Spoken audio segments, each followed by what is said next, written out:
Hello, my amazing people. I greet you according to your time zone anywhere you are watching this video. As soon as you click to watch this video, kindly like, share, subscribe, put on your notification bell to all notification so that you'll be able to know when we upload a new video and YouTube will recommend our videos to you. I appreciate all of you who always share, watch, comment. May God Almighty bless you. I put a disclaimer that here in this platform, we do not preach misleading information. We are not here to mislead you. I am not an immigration office. I don't work in an immigration office. So if you need help, kindly visit the immigration office. As we hop into today's video, I appreciate my brother for total explanation of this Dublin case, and I want you to pay attention to it. Watch it from the beginning to the end, and God bless you. Do you know that if you wanted to apply for an asylum in Europe, you can't just choose any country which you like?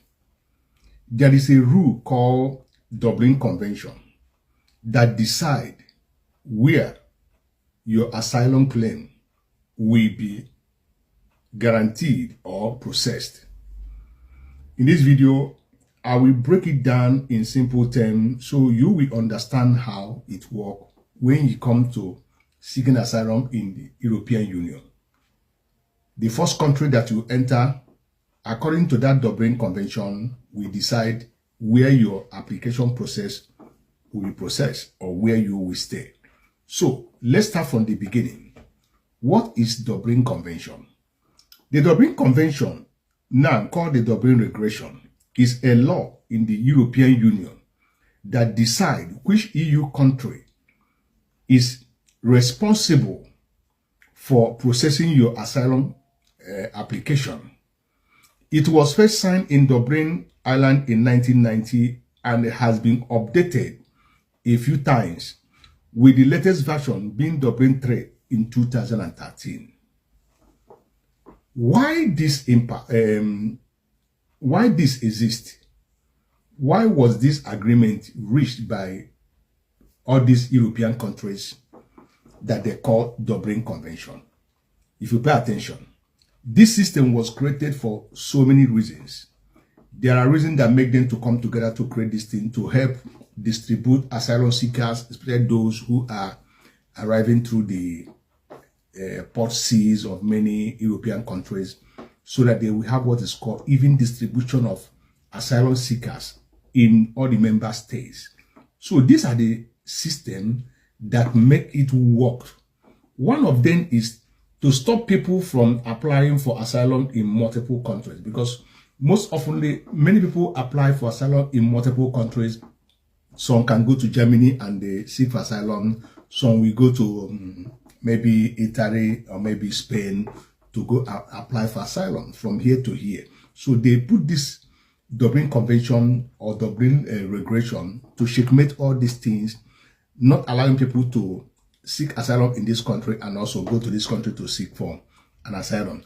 And also to make sure that at least one country takes responsible of someone's asylum procedure, and they keep the process faster and more organized. These are the things that make them to come together to form this thing called Dublin Convention. So, but there are key rules you must know that govern this Dublin Convention. In case, if you are planning to come to Europe to seek for an asylum in Europe, there are things you need to know before coming. First country rule. This is number one. That's what I call first country rule. If you enter the EU through one country, that country is usually responsible for your asylum claim. If you enter, for example, in France, France is responsible because when you arrive, they are going to take your fingerprint. France is the country that is responsible for taking care of your asylum claim. So be prepared. Know what you need, what you want, have your evidence, have your proof before coming, knowing that the first port of entry, first port of call is where your asylum will be decided. Number two rule is what they call family reunification. If you have close family in another EU country, you may be sent there instead. For example, as I said, if you arrive in SH0CK in France, maybe you have relation that is living in Belgium or in Spain or maybe Portugal. You may request that to have family that live there. The possibility of them transferring you to that place is very, very big, that you will be taken there because you already have family members who are living there, who are legally living there.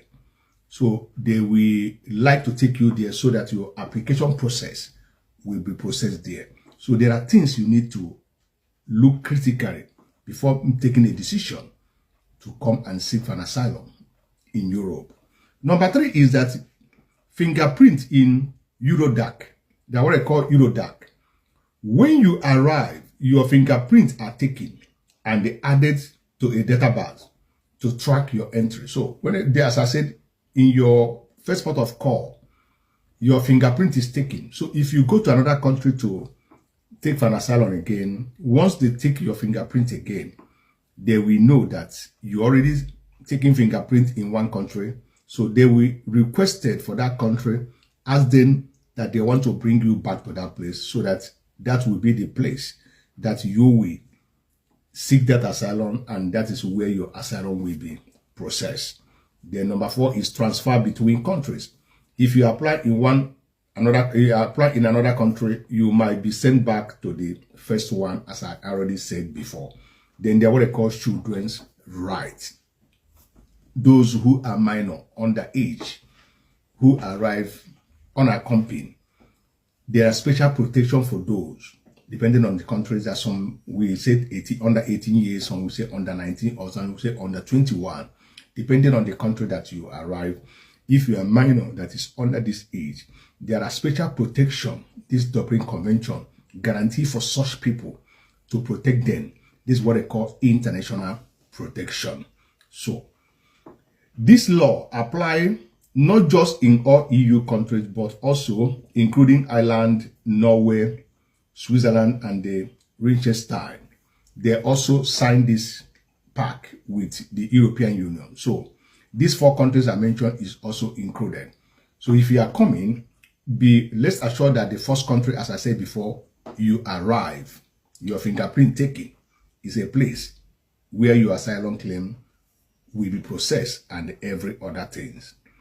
So some said the Dublin system is unfair to border controls like Greece, Italy, and Spain, because these are the places where people normally troop in through their sea borders. For example, in Lampedusa in Italy, a lot of people are coming in there, but a lot of people have begun to complain that, like, for example, these 3 countries are begin to say that it is unfair because most of the times thousands of people, arrive in their seashore, making it impossible for them to cope with organizing and managing them, housing them, feeding them, clothing them, giving them medical attentions and stuff like that. These are the main reasons this Dublin Convention we are being convened to address this issue, because most asylum seekers arrive there first. It can also lead to long delay and difficult contention in refugee. Remember, the first port of call you enter is where you seek asylum, but being that many people are trooping through seas, how are they going to solve the problem? Because thousands of people, let's assume 10,000 of immigrants arrive in Italy. Are you going to do? Will you allow them? Because the Dublin Convention says the first port of entry that you enter is where your case will be judged. So they bring it so that there will be even distribution of these asylum seekers. They can take them to Sweden, Norway, Finland, distribute it among themselves, Austria, so that everybody will participate in it, so that there will be no one that will be feel cheated. So this is the reason for those who arrive through sea. But those who arrive through airport, that means you arrive genuinely, legally, with your passport and with your visa. Most at times, many people that come through the sea are what they call illegal immigrants, because many of them did not even have passports. Many of them will not even know, where they come from as they claim the asylum. So the Dublin Convention is all about deciding which country handle your asylum claim.